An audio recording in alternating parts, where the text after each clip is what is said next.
이도윤은 거울 앞에서 넥타이를 매만지며 자신의 모습을 점검했습니다. 완벽한 수트와 값비싼 시계, 그리고 자신감 넘치는 표정. 하지만 그 자신감 뒤에는 깊은 열등감이 숨어 있었죠. 강병호 회장의 사위라는 지위는 그에게 있어 단순한 명함이 아니라 생존 수단과도 같았어요. 능력 있는 두 형과 달리 뚜렷한 재능이 없던 이도윤에게 재벌가의 사위라는 타이틀은 평생 따라다닌 열등감을 덮는 가면이었습니다.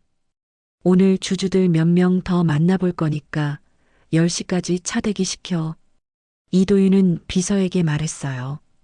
비서가 고개를 숙이며 대답했습니다.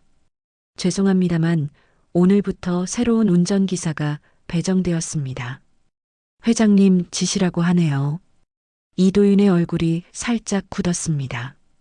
강병호 회장은 요즘 건강이 좋지 않아 공식 석상에 잘 나타나지 않았지만 여전히 그룹의 중요한 결정에는 관여하고 있었죠. 특히 인사 문제에 있어서는 더욱 그랬어요. 새 운전기사라고? 왜 갑자기? 현관에 도착하자 한 남자가 공손하게 고개를 숙였습니다. 안녕하십니까? 새로 배정된 운전기사 정민수입니다. 이도윤은 잠시 정민수를 살폈어요. 30대 후반으로 보이는 남자는 단정한 차림새와 깔끔한 인상이었지만 무언가 범상치 않은 기운이 느껴졌습니다. 특히 그 눈빛, 직원이 상사를 대하는 눈빛이 아니었어요. 너무 당당하고 너무 직설적인 시선이었죠. 운전기사가 사람 눈을 그렇게 똑바로 봐? 예의가 없네. 정민수는 흔들림 없이 대답했어요. 죄송합니다. 고치도록 하겠습니다. 하지만 그 목소리에는 전혀 위축된 기색이 없었습니다. 이도윤은 이상한 불편함을 느꼈어요. 이 남자는 어디서 왔을까? 왜 하필 지금? 차에 오르면서 이도윤은 신경질적으로 물었습니다. 당신, 이전에는 어디서 일했어요? 해외에서 주로 근무했습니다. 최근에 한국으로 돌아왔고요. 간결한 답변이었지만 이도윤은 더 묻지 않았습니다. 대신 그는 회사 업무에 집중하는 척하며 서류를 뒤적였어요. 하지만 그의 머릿속은 온통 회장의 건강 악화와 자신의 계획으로 가득 찼습니다. 주주들을 설득하고 이사회 내 자신의 영향력을 높이는 일, 그 모든 것이 순조롭게 진행되고 있었죠. 하지만 백미러로 비친 정민수의 눈빛이 마음에 걸렸어요. 마치 자신의 속내를 다 들여다보는 듯한 그 눈빛. 회장님 댁으로 가시겠습니까? 정민수가 물었어요. 이도윤은 고개를 저었습니다. 아니, 본사로. 그날 저녁 이도윤은 강병호 회장에게 전화를 걸었어요. 아버님, 새 운전기사 말인데요. 제가 보기에는 좀 내가 직접 고른 사람이네. 문제 있나? 이도윤은 더 이상 말을 꺼내지 못했어요. 강병호의 단호한 어조에서 더 이상의 논의는 없을 것임을 느꼈기 때문이죠. 전화를 끊고 창밖을 바라보며 이도윤은 생각했습니다. 그 운전기사, 정민수. 어딘가 익숙한 느낌이 들었어요. 하지만 어디서 본 사람이지? 그리고 왜 회장이 직접 나서서 채용한 걸까? 정민수는 깊은 한숨을 내쉬며 작은 원룸 창가에 섰습니다. 창밖으로 보이는 도시의 불빛이 그의 어두운 표정을 비추고 있었어요. 강병호 그룹의 본사 건물이 멀리서 우뚝 솟아 있었죠. 그 건물은 정민수에게 평생 닿을 수 없는 세계처럼 느껴졌습니다. 하지만 이제는 달랐어요. 벽장 안에 걸린 운전기사 제복이 그것을 증명했습니다. 어머니, 드디어 찾았어요. 정민수는 벽에 걸린 흑백 사진을 바라보며 중얼거렸어요. 사진 속 여인은 해맑은 미소를 짓고 있었지만 그 눈빛에는 깊은 슬픔이 담겨 있었죠. 정민수는 어릴 적부터 고아로 자랐습니다. 어머니는 그가 5살 때 세상을 떠났고 그에게 남긴 건 단 한마디. 내 아버지는 큰 사람이었단다. 이 말이 정민수의 어린 마음 속에 평생 자리 잡고 있었죠. 소년원을 거쳐 여러 일자리를 전전하며 그는 줄곧 그 큰 사람을 찾아 헤맸습니다. 35이 되던 해 우연히 발견한 어머니의 오래된 일기장에서 그는 결정적인 단서를 찾았어요. 어머니가 일했던 강병호 그룹의 초창기 건물 주소와 몇 장의 구겨진 영수증, 그리고 빛바랜 사진 한 장. 젊은 시절의 강병호였습니다. 그 사람 얼굴 앞에서 꼭 말해주고 싶었다. 당신이 뭘 버렸는지, 지금 내가 어떤 마음으로 서 있는지. 정민수는 거울 앞에서 자신의 모습을 바라보며 다짐했어요. 이 복수심은 그를 지탱하는 유일한 원동력이었습니다. 수년간 해외에서 경호와 운전 일을 하며 실력을 쌓은 정민수는 마침내 강병호 그룹에 지원했고 여러 심사 과정을 거쳐 강병호 회장의 눈에 들어 직접 채용됐죠. 그것도 사위의 전용 운전기사로요. 이보다 더 좋은 기회는 없었습니다. 침대 옆 테이블에는 이도윤에 관한 자료들이 가지런히 정리되어 있었어요. 며칠 동안 이도윤을 관찰한 결과 정민수는 그가 무능하면서도 권력에 집착하는 인물이라는 것을 알게 되었습니다. 이런 사람이 강병호 곁에 있다니 꼴 좋다는 생각이 들었죠. 회장님도 참 불쌍하시네. 자신이 믿는 사람이 이런 쓰레기라니. 정민수는 이도윤의 프로필을 보며 비웃었어요. 하지만 그의 마음 한구석에서는 이상한 감정이 올라왔습니다. 아버지를 향한 증오와 복수심 외에 알 수 없는 연민 같은 것이었죠. 다음 날 정민수는 이도윤을 본사로 데려다주고 주차장에서 대기하고 있었습니다. 무료함을 달래기 위해 차 안에서 스마트폰으로 이도윤에 관한 뉴스를 찾아보던 중 그는 수상한 기사들을 발견했어요. 이도윤이 과거 몇몇 의심스러운 거래에 관여했다는 내용이었습니다. 복수와는 직접적인 관련이 없었지만 정민수는 호기심에 더 깊이 파고들기로 했죠. 이런 인간이 회사를 차지하게 되면 어머니가 그토록 믿었던 큰 사람의 회사가 엉망이 되겠군. 정민수는 중얼거렸어요. 그는 이도윤을 더 조사해 보기로 결심했습니다. 단순히 복수심에서가 아니라 어쩐지 이 회사가 망가지는 것이 싫다는 생각이 들었기 때문이었죠. 정민수는 운전기사라는 위치를 활용해 이도윤의 일정과 만남을 면밀히 관찰했습니다. 어느 날 그는 우연히 이도윤이 몇몇 주주들과 비밀 미팅을 갖는 모습을 목격했어요. 호기심에 귀를 기울인 정민수는 충격적인 내용을 듣게 되었습니다. 회장님의 상태가 심각합니다. 이 의료 기록을 보시면, 그리고 저희는 이미 임시 경영 체제에 대한 방안을 마련해 두었습니다. 정민수는 눈을 크게 떴어요. 이도윤이 보여주는 서류가 진짜 강병호의 의료 기록일까? 그것도 어떻게 얻은 걸까? 의심이 커진 정민수는 이도윤의 행적을 더 면밀히 조사하기 시작했습니다. 며칠 후 정민수는 이도윤의 노트북을 몰래 훔쳐보는 기회를 얻었어요. 그가 발견한 내용은 충격적이었습니다. 이도윤은 강병호의 건강 상태를 과장한 가짜 의료 기록을 만들고 주요 주주들에게 회장의 경영 능력에 대한 의심을 심고 있었어요. 목표는 분명했죠. 강병호를 일선에서 물러나게 하고 사위라는 지위를 이용해 자신이 임시 회장 자리를 차지하는 것이었습니다. 정민수는 이 증거를 휴대폰에 담았어요. 처음에는 이 정보를 어떻게 활용할지 고민했습니다. 아버지에게 직접 알려줄까?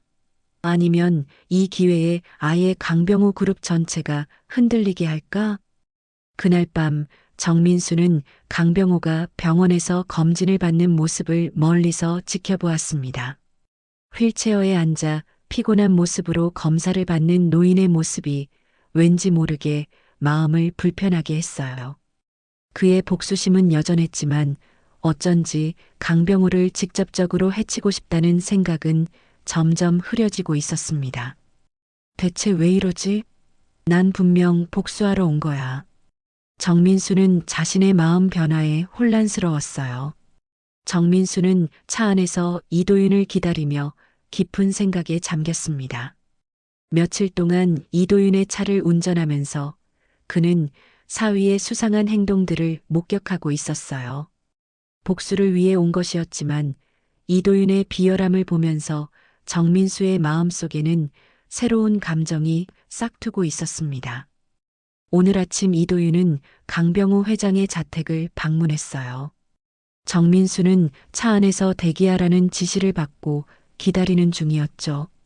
창밖으로 강병호의 저택이 보였습니다. 언젠가 자신의 아버지에게 복수하겠다고 다짐했던 날들이 생각났어요. 하지만 지금 정민수의 마음은 복잡했습니다. 도대체 내가 뭘 원하는 거지? 정민수는 중얼거렸어요. 그때 정민수의 눈에 들어온 것은 집 앞에서 휠체어를 탄 채 의사와 이야기를 나누고 있는 강병호의 모습이었습니다. 의사가 휠체어에 앉은 노인에게 뭔가를 말하고 있었고 강병호는 피곤한 표정으로 고개를 끄덕이고 있었죠. 그 모습이 왠지 모르게 쓸쓸해 보였어요. 잠시 후 이도윤이 급하게 나와 차에 탔습니다. 그의 표정은 불만스러워 보였어요. 바로 회사로 가자. 시간이 없어. 이도윤이 짜증스럽게 말했습니다. 정민수는 묵묵히 차를 출발시켰어요. 운전 중에도 그는 백미러로 이도윤의 모습을 관찰했습니다. 이도윤은 휴대폰으로 누군가와 조용히 통화하고 있었죠. 의료 기록은 전부 준비됐어. 그래, 의사도 설득했어. 회장님 건강이 급격히 악화된 걸로 보고서가 나올 거야. 정민수는 귀를 기울였습니다. 의료 기록? 회장의 건강? 이도윤이 무슨 계획을 꾸미고 있는 걸까요? 회사에 도착한 후 이도윤은 급하게 내리며 말했어요. 2시에 다시 태우러 와. 오늘은 중요한 미팅이 있으니까 정확히 오라고. 정민수는 고개를 끄덕였습니다. 이도윤이 사라진 후 그는 회사 카페테리아로 향했어요. 잠시 커피를 마시며 생각을 정리할 필요가 있었습니다. 카페에 앉아있던 중 우연히 강병호의 비서를 만났어요. 정민수는 평소처럼 공손하게 인사를 건넸습니다. 안녕하세요, 김 비서님. 김 비서는 정민수를 알아보고 미소 지었어요. 아, 이도윤 이사님의 새 운전기사군요. 어떻게 지내십니까? 두 사람은 가벼운 대화를 나누었습니다. 그러다 김 비서가 한숨을 내쉬었어요. 요즘 회장님 건강이 많이 안 좋으신데 이도윤 이사님이 자꾸 회장님을 찾아뵙고 건강검진을 강요하시니 더 피로해 하시는 것 같아요. 정민수는 관심을 보이며 물었습니다. 많이 편찮으신가요? 사실 그렇게 위급한 상황은 아니에요. 연세가 있으시니 몸이 불편하신 건 사실이지만 정신은 아주 또렷하세요. 하지만 이도윤 이사님은 자꾸 회장님이 경영을 못하실 정도로 심각하다고 과장하시는 것 같아요. 김 비서가 조용히 말했어요. 정민수의 의심은 더욱 커졌습니다. 이도윤이 강병호의 건강 상태를 조작하려 한다는 것이 확실해졌어요. 오후가 되어 정민수는 이도윤을 다시 태우러 갔습니다. 이도윤의 표정은 더욱 자신감에 차 있었어요. 내일 주주총회야. 대단히 중요한 날이 될 거야. 이도윤이 말했습니다. 특별한 일이 있으신가요? 정민수가 조심스럽게 물었어요. 이도윤은 잠시 정민수를 쳐다보더니 비웃듯 말했습니다. 운전기사가 알 필요는 없지. 내 할 일이나 잘해.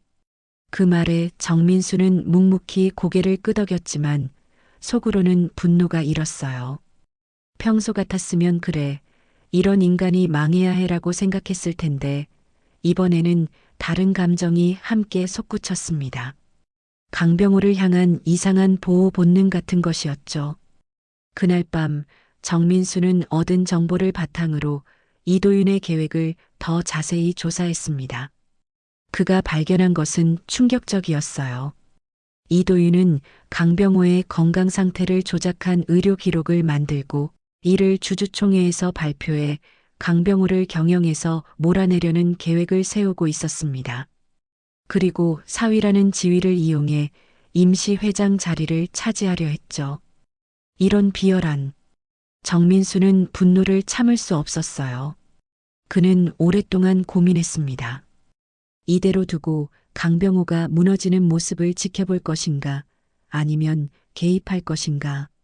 복수를 위해 온 것이었지만 이제는 그 마음이 흔들리고 있었어요.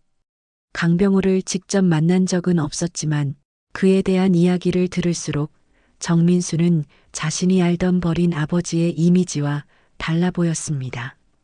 그리고 무엇보다 이도윤 같은 사람이 회사를 차지하는 것이 옳지 않다는 생각이 들었어요. 그것은 어머니가 말했던 큰 사람의 유산을 더럽히는 일이었습니다. 정민수는 결심했어요. 내일 주주총회에서 이도윤의 계략을 폭로할 것입니다. 그것이 복수가 될지 아니면 화해의 시작이 될지는 아직 알 수 없었지만 적어도 그는 자신의 양심을 지킬 수 있을 것이라 생각했습니다. 어머니, 내가 올바른 선택을 하는 걸까요? 정민수는 어머니의 사진을 바라보며 물었어요. 사진 속 어머니는 여전히 따뜻한 미소를 짓고 있었습니다. 다음 날 아침 정민수는 평소보다 일찍 일어나 주주총회가 열릴 본사로 향했습니다. 그의 가슴에는 수집한 증거들이 담긴 USB가 있었어요. 이제 그는 준비가 됐습니다. 주주총회가 열리는 강병호 그룹 본사의 대회의실은 긴장감으로 가득했습니다. 주요 주주들과 이사진이 모두 모인 가운데 이도윤은 단상에 서서 자신감 넘치는 모습으로 회의를 준비하고 있었어요. 정민수는 운전기사 유니폼을 입은 채 회의장 뒤편에 조용히 서 있었습니다. 보통은 운전기사가 이런 자리에 들어올 수 없지만 이도윤이 중요한 서류를 급히 가져와야 할 경우를 대비해 대기하라고 지시했기 때문이었죠. 존경하는 주주 여러분, 오늘 저는 무거운 책임감을 안고 이 자리에 섰습니다. 이도윤이 연설을 시작했어요. 우리 모두가 존경하는 강병호 회장님의 건강이 급속도로 악화되고 있다는 슬픈 소식을 전해야 하네요. 회의장 내부에서 놀란 탄식이 흘러나왔습니다. 이도윤은 계속해서 말을 이어갔어요. 이 의료 기록을 보시면 알 수 있듯이 회장님은 더 이상 회사를 이끌 상황이 아닙니다. 이런 상황에서 후계자도 없이 회사를 계속 이끄는 것은 회사 전체를 위험에 빠뜨리는 일이고요. 정민수는 이도윤이 프로젝터로 보여주는 의료 기록을 주시했습니다. 분명히 조작된 것이었어요. 그는 주머니 속 USB를 꽉 쥐었습니다. 아직은 때가 아니었죠.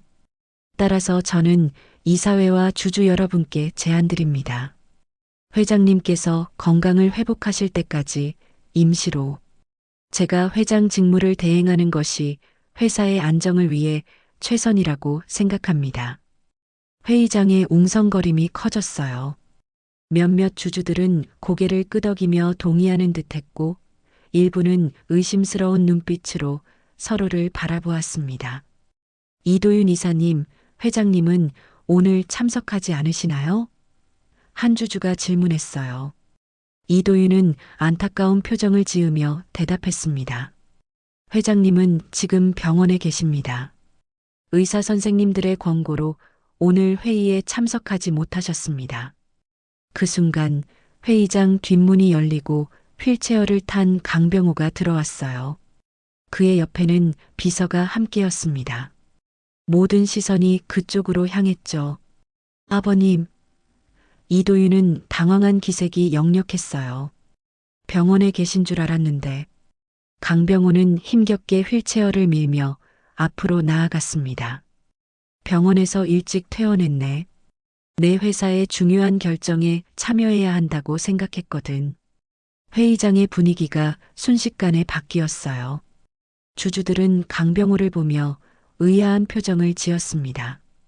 방금 전까지 이도윤이 말했던 심각한 상태의 회장은 분명 힘은 없어 보였지만 정신은 또렷해 보였으니까요. 내 건강에 대해 여러 이야기가 있는 것 같군. 강병호가 말했어요. 확실히 나는 예전 같지 않아. 하지만 이도윤 이사가 보여준 의료 기록은 이도윤이 급하게 끼어들었습니다. 아버님, 무리하지 마세요. 건강이 더 악화될 수 있습니다. 정민수는 그 순간이 왔다고 느꼈어요. 그는 앞으로 나서며 큰 소리로 말했습니다. 그 의료 기록은 조작되었습니다. 모든 시선이 순간 정민수에게 향했어요. 이도윤은 얼굴이 하얗게 변했고 강병호는 놀란 눈으로 정민수를 바라보았습니다. 당신은 내 운전기사잖아. 이도윤이 말했어요. 이게 무슨 짓이야? 정민수는 흔들림 없이 계속했습니다. 이도윤 이사님은 강병호 회장님의 건강 상태를 과장한 가짜 의료 기록을 만들었습니다. 제가 증거를 가지고 있습니다. 정민수는 USB를 꺼내 기술 담당자에게 건넸어요. 잠시 후 프로젝터에는 이도윤이 의사들과 주고받은 이메일과 원본 의료 기록 그리고 조작 과정을 보여주는 파일들이 차례로 나타났습니다. 회의장은 충격에 휩싸였어요. 주주들은 서로를 바라보며 놀란 표정을 감추지 못했습니다. 이도윤은 절망적인 표정으로 자리에 주저앉았고요. 이게 대체 어떻게 된 일인가? 강병호가 물었어요. 그의 눈빛은 배신감과 분노로 가득했습니다. 정민수는 이도윤을 바라보며 계속해서 폭로했어요. 이뿐만이 아닙니다. 이도윤 이사님은 지난 3년간 회사 자금을 개인 계좌로 빼돌리고 해외 페이퍼 컴퍼니를 통해 자금 세탁을 해왔습니다. 이 모든 증거가 여기 있습니다. 프로젝터에는 계속해서 충격적인 증거들이 나타났어요. 이도윤의 얼굴은 창백해졌고 그는 이제 변명조차 할 수 없는 상태였습니다. 당신은 운전기사 주제에 이런 중요한 회의에 끼어들어 무슨 권리로 회사 일에 간섭하는 거야? 마지막으로 이도윤이 소리쳤어요. 강병호는 천천히 휠체어를 돌려 정민수를 바라보았습니다. 그의 눈에는 놀라움과 감격이 어려 있었어요. 자네가 내 회사를 지켜주었군. 강병호의 목소리는 감정으로 가득 차 있었습니다. 정민수는 잠시 망설였습니다. 이제 자신의 정체를 밝힐 때였을까요? 하지만 그 전에 강병호가 입을 열었어요. 주주 여러분, 잠시 회의를 중단하겠습니다. 이도윤 이사는 보안팀에서 데려가 조사할 테니 여러분들은 잠시 휴식을 취해 주시기 바랍니다. 보안 요원들이 이도윤을 데려갔고 주주들은 혼란스러운 표정으로 회의장을 빠져나갔습니다. 곧 회의장에는 강병호와 정민수 그리고 몇몇 비서들만 남았어요. 자네와 할 얘기가 있네. 강병호가 정민수에게 말했습니다. 그의 목소리는 떨리고 있었어요. 내 사무실로 와주게. 정민수는 고개를 끄덕이며 강병호를 따라갔어요. 그의 마음은 복잡했습니다. 복수를 위해 왔지만 지금은 전혀 다른 감정이 그를 지배하고 있었어요. 그리고 곧 진실이 모두 밝혀지리라는 예감에 그의 심장은 빠르게 뛰고 있었습니다. 강병호의 회장실은 넓고 웅장했지만 어딘가 쓸쓸한 느낌이 감돌았습니다. 창밖으로는 서울 시내가 한눈에 내려다 보였고 벽에는 그룹의 역사를 보여주는 사진들이 걸려 있었어요. 강병호는 휠체어를 책상 앞에 멈추고 정민수에게 자리에 앉으라고 손짓했습니다. 정민수 군, 오늘 자네가 아니었다면 우리 회사는 큰 혼란에 빠졌을 거야. 강병호의 목소리에는 진심 어린 감사가 담겨 있었어요. 정민수는 고개를 숙이며 대답했습니다. 당연히 해야 할 일을 했을 뿐입니다. 두 사람 사이에 무거운 침묵이 흘렀어요. 정민수는 자신이 지금까지 품어왔던 분노와 원망을 떠올렸지만 앞에 앉은 노인의 모습에서는 미움의 대상이 아닌 인생의 무게를 견뎌온 한 사람이 보였습니다. 자네가 누군지 나는 알고 있네. 강병호가 마침내 입을 열었어요. 그의 눈에는 눈물이 맺혔습니다. 정민수는 심장이 빠르게 뛰는 것을 느꼈어요. 어떻게 자네가 입사 지원서를 냈을 때부터 눈여겨봤네. 그 눈빛이 수영이를 닮았어. 강병호의 목소리가 떨렸습니다. 정말로 자네일까 싶어 몰래 조사를 했지. 그리고 확신했어. 자네는 내 아들이라는 걸. 정민수는 말을 잇지 못했어요. 오랫동안 상상해왔던 이 순간이 이렇게 올 줄은 생각하지 못했습니다. 그는 분노하고 소리 지르고 원망할 준비를 해왔는데 지금 그의 마음은 복잡한 감정으로 가득했죠. 왜 그동안? 정민수가 간신히 말을 꺼냈어요. 강병호는 깊은 한숨을 내쉬었습니다. 자네 어머니와 나 사이에는 많은 일이 있었네. 내가 회사를 위해 정략 결혼을 해야 했을 때 수영이는 임신 사실을 알리지 않고 떠났어. 내가 그 사실을 알았을 때는 이미 너무 늦었지. 어머니는 아버지를 기다리며 돌아가셨어요. 정민수의 목소리가 떨렸습니다. 강병호의 눈에서 눈물이 흘러내렸어요. 그날 널 데리러 갔을 땐 이미 어머니가 떠나고 없었다. 난 매년 널 찾았고 널 위해 기부하고 봉사하고 매년 생일이면 기도했다. 제발 살아만 있어달라고. 정민수는 믿을 수 없는 듯 강병호를 바라보았어요. 평생 원망했던 버린 아버지가 자신을 찾기 위해 노력했다니. 증거가 필요하다면. 강병호는 떨리는 손으로 서랍에서 오래된 앨범 하나를 꺼냈습니다. 그 안에는 젊은 강병호와 정민수의 어머니가 함께 찍은 사진들이 있었어요. 행복하게 웃고 있는 두 사람의 모습, 그리고 마지막 페이지에는 유전자 검사 결과가 있었습니다. 자네가 입사했을 때 확인하고 싶었어. 그동안 내가 찾아 헤맨 아이가 정말 자네인지. 정민수는 말없이 자료를 바라보았어요. 모든 것이 사실이었습니다.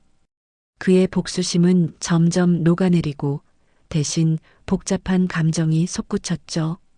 그런데 왜 바로 말씀하지 않으셨어요? 정민수가 물었습니다. 강병호는 쓴웃음을 지었어요. 갑자기 나타나 난 내 아버지다라고 말한다면 믿었겠나? 게다가 회사 내에서도 혼란이 올 테고 천천히 다가가고 싶었어. 또한 이도윤이 수상한 움직임을 보이고 있어서 자네가 가까이서 그를 지켜봐 주길 바랐지. 정민수의 마음속에 분노가 다시 일었어요. 그러니까 저를 이용하신 겁니까? 아니야. 강병호가 급히 말했습니다. 난 단지 자네를 알아가는 시간이 필요했어. 그리고 이도윤의 일은 언젠가 자네에게 상속될 회사를 지키는 일이기도 했고, 상속? 그 단어가 정민수의 귓가에 맴돌았어요. 그는 복수를 위해 왔지, 회사를 상속받으러 온 것이 아니었습니다. 하지만 지금 그의 마음은 혼란스러웠어요. 난 당신이 날 버렸다고 평생 믿었어요. 어머니가 병들어 죽어가는데도 아무도 도와주지 않았죠. 정민수의 목소리에는 오랜 상처가 묻어났습니다. 강병호의 얼굴에 깊은 슬픔이 드리워졌어요. 수영이가 내게 알리지 않았어. 자존심이 너무 강한 사람이었지. 내가 더 빨리 찾았어야 했는데. 내 잘못이야. 두 사람 사이에 다시 침묵이 흘렀습니다. 너무 많은 이야기가, 너무 많은 세월이 그 침묵 속에 담겨 있었어요. 지금이라도 강병호가 조심스럽게 말을 꺼냈습니다. 우리가 다시 시작할 수 있을까? 아들아. 아들이라는 단어에 정민수의 마음이 흔들렸어요. 평생 동안 그는 아버지라는 존재를 원망하며 살아왔습니다. 하지만 이제 그 앞에 앉아 있는 사람은 자신을 찾기 위해 노력했던, 그리고 지금도 미안함과 사랑을 담은 눈빛으로 바라보고 있는 아버지였어요. 정민수는 천천히 일어나 강병호에게 다가갔습니다. 평생 동안 쌓아온 벽이 무너지는 순간이었어요. 그는 망설임 없이 강병호를 안았습니다. 노인의 어깨는 생각보다 훨씬 약해져 있었죠. 너무 늦게 찾아서 미안하구나. 강병호가 흐느꼈어요. 난 그저 당신에게 복수를 하려고. 정민수의 눈에서도 눈물이 흘러내렸습니다. 그때 회장실 문이 갑자기 열리고 이도윤이 뛰어들어왔어요. 보안 요원들이 그를 막으려 했지만 이도윤은 이미 안으로 들어와 있었습니다. 이도윤이 소리쳤어요. 너 따위게 한낱 운전기사가 나를 이렇게 만들어? 정민수와 강병호는 이도윤의 등장에 놀라 서로에게서 떨어졌습니다. 이도윤의 얼굴은 분노로 일그러져 있었어요. 보안 요원들이 뒤따라 들어와 이도윤을 제지하려 했지만 강병호가 손을 들어 막았습니다. 괜찮네. 좀 이야기해 보세. 강병호가 말했어요. 이도윤은 격분한 상태로 정민수를 가리켰습니다. 회장님, 이 사람이 누구인지 아세요? 그냥 운전기사가 아닐 거예요. 스파이 같은 놈이 틀림없습니다. 정민수는 차분하게 이도윤을 바라보았어요. 그의 눈빛에는 더 이상 두려움이나 분노가 없었습니다. 이미 진실을 마주했고 이제는 당당할 수 있었죠. 강병호는 잠시 침묵하다가 천천히 입을 열었어요. 이도윤 군, 자네가 지금까지 해온 일들에 대해 모두 알고 있네. 회사 자금 횡령, 의료 기록 조작. 이제 더 이상 숨길 수 없어. 이도윤의 얼굴이 창백해졌습니다. 그건 모두 회사를 위한 일이었어요. 회장님의 건강이 안 좋으신데 후계자도 없이 이대로 가면. 후계자가 없다고 누가 그래? 강병호가 단호하게 말했어요. 회장실에 무거운 침묵이 내려앉았습니다. 이도윤은 혼란스러운 표정으로 강병호와 정민수를 번갈아 바라보았어요. 무슨 뜻이신지. 이도윤의 목소리가 떨렸습니다. 강병호는 정민수의 어깨에 손을 얹었어요. 그리고 단호한 목소리로 말했습니다. 이 사람은 내 아들이다. 이도윤의 얼굴이 순간 굳어졌어요. 그는 웃음을 터뜨리려다 강병호의 진지한 표정을 보고 말문이 막혔습니다. 무슨 소리예요? 어떻게 운전기사가? 내가 젊었을 때의 일이네. 수영이라는 여인과 사랑했지만 회사 사정으로 헤어져야 했어. 그녀가 임신한 사실을 나중에 알았고 오랫동안 찾아 헤맸지만 만나지 못했네. 강병호의 목소리에는 오랜 후회가 담겨 있었어요. 이도윤은 믿을 수 없다는 듯 고개를 저었습니다. 그래서 갑자기 이 사람을 운전기사로 채용하신 거예요? 증거는요? 그냥 사기꾼 아닌가요? 강병호는 책상 서랍에서 서류 한 장을 꺼내 이도윤에게 내밀었어요. 유전자 검사 결과였습니다. 모든 것이 확실해. 정민수는 내 친아들이네. 이도윤은 서류를 흘깃보고 의자에 주저앉았습니다. 그의 야망과 계획이 순식간에 무너져 내리는 순간이었어요. 그럼 저는 이제 자네가 한 일들은 용서받기 힘들어. 강병호의 목소리는 단호했습니다. 회사 자금 횡령은 법적 처벌을 받아야 할 사안이네. 정민수는 이 모든 상황이 믿기지 않았어요. 불과 몇 시간 전만 해도 자신은 그저 복수심에 불타는 운전기사였을 뿐인데 이제는 강병호 그룹의 후계자가 될 수도 있는 상황이 되었습니다. 그는 여전히 복잡한 감정 속에 있었지만 한 가지 확실한 것은 이도윤 같은 사람이 이 회사를 차지하도록 놔둘 수는 없다는 결심이었죠. 법적 처벌은 각오하고 있습니다. 이도윤이 고개를 들고 말했어요. 하지만 이 회사를 위해서는 제가 필요하다는 것을 언젠가는 깨닫게 될 겁니다. 강병호는 고개를 저었습니다. 아니, 이 회사에는 이제 새로운 피가 필요해. 도덕성과 진실함을 가진 사람이. 정민수는 갑자기 불편해졌어요. 자신이 그런 사람인가? 복수를 위해 접근한 사람이 도덕성을 논할 자격이 있을까? 회장님, 정민수가 조심스럽게 말했습니다. 저는 처음에 복수하려고 이곳에 왔어요. 아버지를 원망하며 자랐으니까요. 제가 과연 그런 자격이 있을지 모르겠습니다. 강병호는 미소를 지었어요. 자네가 지금 그 말을 할 수 있다는 것 자체가 자네의 인격을 보여주는 거야. 복수할 수 있는 기회가 있었지만 결국 옳은 일을 선택했잖나. 회장실 문이 다시 열리고 비서와 보안팀장이 들어왔습니다. 회장님, 주주들이 기다리고 있습니다. 총회를 계속해야 합니다. 강병호는 고개를 끄덕였어요. 그럼 다 같이 가보세.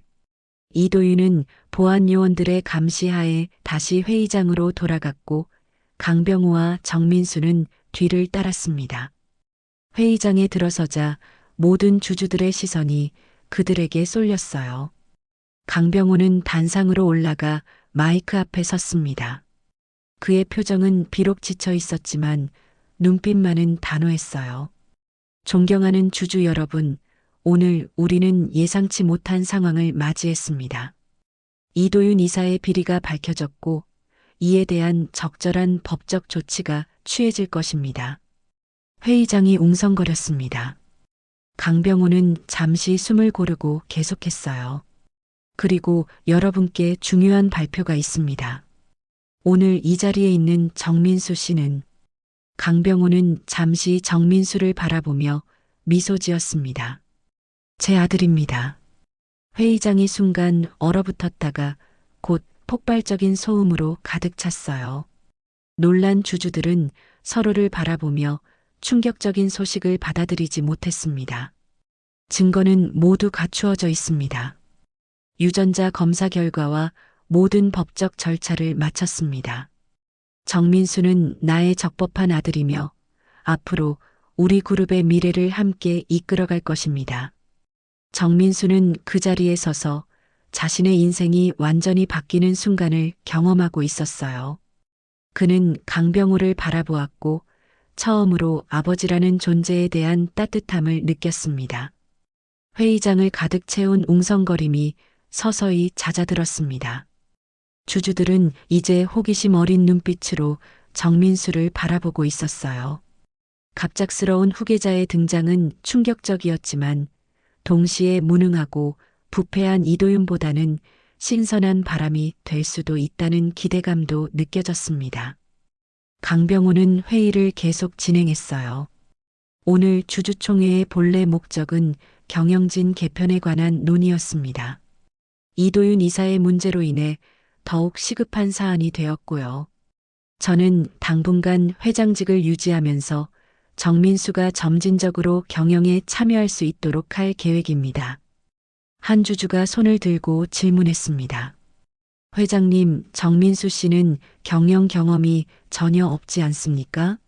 갑자기 이런 큰 그룹을 이끌 수 있을까요? 정민수도 같은 의문을 품고 있었어요.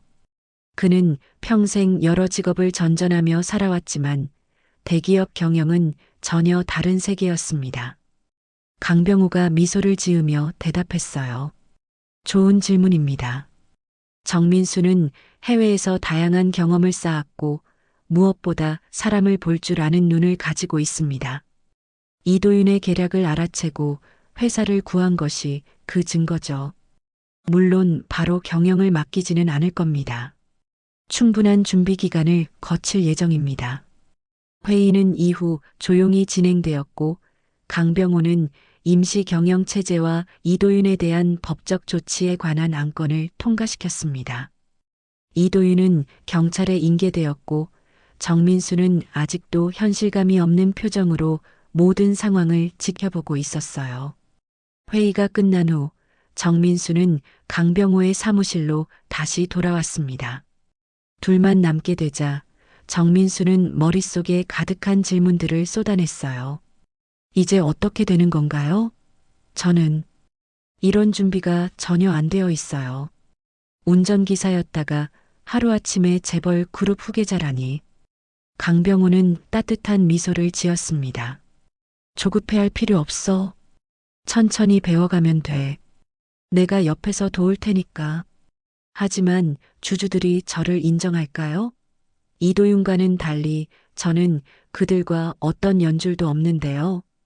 강병호는 고개를 끄덕였어요. 그게 오히려 장점일 수도 있어. 자네는 실력으로 인정받을 거야. 이도윤처럼 연줄과 비리로 자리를 지키려 하지 않을 테니까. 정민수는 창밖을 바라보았습니다. 서울의 밤 풍경이 눈앞에 펼쳐져 있었어요. 그 수많은 불빛 속에서 자신의 어머니와 함께 살았던 작은 반지하 방이 어디쯤일지 생각했습니다. 어머니가 이 모습을 보셨다면. 정민수의 목소리가 떨렸어요. 강병호의 눈에도 눈물이 고였습니다. 수영이는 항상 자네를 믿었어. 큰 사람이 될 거야라고 늘 말했다지. 정민수는 놀라서 강병호를 바라보았어요. 어떻게 아셨죠? 수영이의 일기를 찾았을 때 거기 적혀 있더군. 자네에게 내가 큰 사람이라고 말해주었다고. 강병호의 목소리가 떨렸습니다. 하지만 진짜 큰 사람은 자네 어머니였어. 혼자서 자네를 키우며 끝까지 자존심을 지켰으니까. 두 사람은 잠시 침묵 속에서 각자의 생각에 빠졌어요. 과거의 아픔과 후회, 그리고 이제 시작될 새로운 관계에 대한 기대와 두려움이 교차했습니다. 자네에게 물어볼 게 있네. 강병호가 조심스럽게 말을 꺼냈어요. 지금까지 자네 인생은 어땠나? 행복했나? 정민수는 잠시 생각에 잠겼습니다. 고아원에서의 외로움, 소년원에서의 방황, 그리고 수많은 일자리를 전전하며 살아온 세월. 행복이라고 말하기는 어려웠어요. 쉽지 않았습니다. 하지만 어머니의 사랑 덕분에 버틸 수 있었어요. 그리고 언젠가는 아버지를 만나 모든 것을 물어보고 싶다는 생각이 저를 지탱해 주었고요. 강병호는 슬픈 표정으로 고개를 끄덕였어요. 내가 더 일찍 찾았어야 했는데. 미안하다. 이제는 서로를 원망해도 돌아오는 시간은 없겠죠. 정민수가 말했습니다. 앞으로의 시간이 더 중요할 것 같아요. 강병호의 얼굴에 희망이 번졌어요. 그래, 우리에게는 아직 시간이 있어. 비록 내 건강이 예전 같지는 않지만 자네와 함께할 시간이 있다는 것만으로도 행복하네. 정민수의 마음에 따뜻함이 퍼져나갔습니다. 평생 품었던 원망과 분노가 서서히 녹아내리는 느낌이었어요. 그는 이제 새로운 시작을 맞이할 준비가 되어 있었습니다. 내일부터 회사 업무를 배워보겠습니다. 아버지, 정민수가 말했어요. 아직은 어색한 호칭이었지만 언젠가는 자연스럽게 부를 수 있을 거라 생각했습니다. 강병호의 눈에서 기쁨의 눈물이 흘러내렸어요. 그래, 내일부터 시작하자. 아들아. 한 달 후 강병호 그룹 본사 앞에는 취재진들이 몰려들었습니다. 오늘은 정민수가 공식적으로 부사장으로 취임하는 날이었어요. 기자들은 갑작스럽게 등장한 강병호의 숨겨진 아들에 대한 궁금증으로 가득 차 있었죠. 정민수는 맞춤 정장을 입고 사무실 창가에 서서 아래 풍경을 내려다보고 있었습니다. 한 달 전만 해도 그는 운전기사로 이 건물에 들어왔었는데 이제는 회사의 핵심 인물이 되어 있다는 사실이 아직도 꿈만 같았어요. 긴장되나? 강병호가 휠체어를 밀며 들어왔습니다. 정민수는 미소 지으며 고개를 끄덕였어요. 네, 조금요. 하지만 괜찮습니다. 지난 한 달은 정민수에게 폭풍 같은 시간이었습니다. 그룹의 주요 사업과 조직 구조를 배우고 주요 임원들과 관계를 형성하는 일은 결코 쉽지 않았어요. 하지만 놀랍게도 그는 빠르게 적응했고 직원들 사이에서도 좋은 평가를 받기 시작했습니다. 특히 현장 직원들과 소통하는 방식은 기존 경영진과는 달랐어요. 그의 진솔함과 겸손함은 사람들의 마음을 열게 했죠. 이도윤은 어떻게 되었나요? 정민수가 문득 물었습니다. 강병호의 표정이 어두워졌어요. 재판이 진행 중이야. 배임, 횡령, 문서 위조. 혐의가 가볍지 않네. 정민수는 고개를 끄덕였습니다. 이도윤의 행동은 용서하기 어려웠지만 한편으로는 그도 나름의 절박함이 있었겠다는 생각이 들었어요. 능력 있는 형제들 사이에서 자신의 가치를 증명하려 했던 사람이니까요. 준비됐나? 기자회견 시간이 다 됐어. 강병호가 말했습니다. 정민수는 깊게 숨을 들이마시고 고개를 끄덕였어요. 그들은 함께 기자회견장으로 향했습니다. 회견장은 이미 수많은 기자들로 가득 차 있었어요. 플래시 세례가 쏟아지는 가운데 정민수는 강병호와 함께 단상에 올랐습니다. 그는 긴장했지만 아버지의 든든한 지지를 느끼며 마음을 가다듬었어요. 강병호가 먼저 마이크 앞에 섰습니다. 오늘 저는 우리 그룹의 새로운 리더십을 소개하게 되어 기쁩니다. 제 아들 정민수가 앞으로 부사장으로서 회사를 이끌어 나갈 것입니다. 강병호는 정민수에게 자리를 내주었어요. 정민수는 마이크 앞에 서서 준비한 말을 시작했습니다. 먼저 이렇게 기회를 주신 아버지께 감사드립니다. 저는 갑작스럽게 이 자리에 서게 되었지만 무거운 책임감을 느끼고 있습니다. 저의 과거는 결코 화려하지 않았습니다. 고아로 자라며 많은 어려움을 겪었고 다양한 일을 하며 살아왔죠. 하지만 그런 경험들이 오히려 다양한 관점에서 세상을 볼 수 있게 해주었다고 생각합니다. 기자들은 그의 말 한마디 한마디를 놓치지 않으려 집중하고 있었어요. 우리 회사는 앞으로 더 투명하고 공정한 기업이 될 것을 약속드립니다. 직원들의 목소리에 귀 기울이고 사회적 책임을 다하는 기업으로 거듭날 것입니다. 제가 삶의 바닥을 경험해 보았기에 더 많은 사람들에게 기회를 제공하는 기업을 만들고 싶습니다. 정민수의 진솔한 연설의 기자회견장은 잠시 조용해졌다가 곧 열렬한 박수가 터져 나왔어요. 그의 솔직함과 겸손함이 사람들의 마음을 움직인 것 같았습니다. 기자회견이 끝난 후 정민수와 강병호는 다시 회장실로 돌아왔어요. 두 사람은 창밖을 바라보며 잠시 침묵을 지켰습니다. 내가 자랑스럽구나. 강병호가 마침내 입을 열었어요. 오늘 연설 정말 훌륭했어. 정민수는 미소를 지었습니다. 아직 배울 게 많아요. 그리고 해야 할 일도 많고요.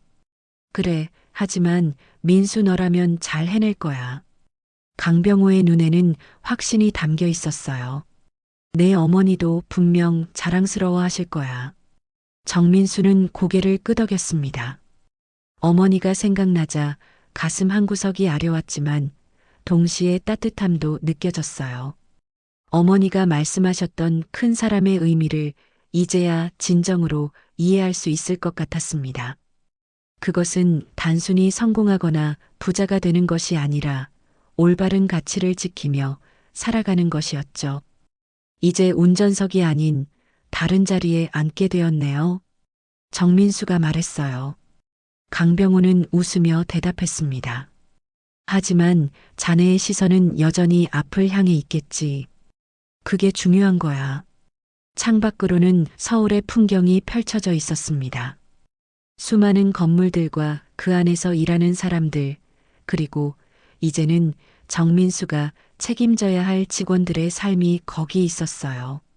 아들아, 회사는 단순한 돈벌이 수단이 아니야. 수많은 사람들의 삶이 연결된 공동체지. 내가 그걸 이해하고 있다는 게 가장 큰 자산이야. 정민수는 강병호의 말에 깊이 공감했습니다. 그는 이제 더 이상 복수를 위해 살지 않았어요. 새로운 목표와 책임감이 그의 가슴을 채웠죠. 함께 갈 길이 멀어요, 아버지. 정민수가 말했습니다. 이제 그 호칭은 더 이상 어색하지 않았어요. 강병호는 따뜻한 눈빛으로 아들을 바라보았습니다. 그래, 우리는 이제 시작이야. 정민수는 책상 위에 놓인 어머니의 사진을 바라보았어요. 그리고 그 옆에 새롭게 놓인 그와 강병호의 사진도 보였습니다. 과거와 현재, 그리고 미래가 모두 그 순간에 담겨 있는 것 같았어요. 창밖에는 새로운 하루가 시작되고 있었습니다. 정민수는 더 이상 운전석에 앉아 누군가를 태우고 다니는 사람이 아니었어요.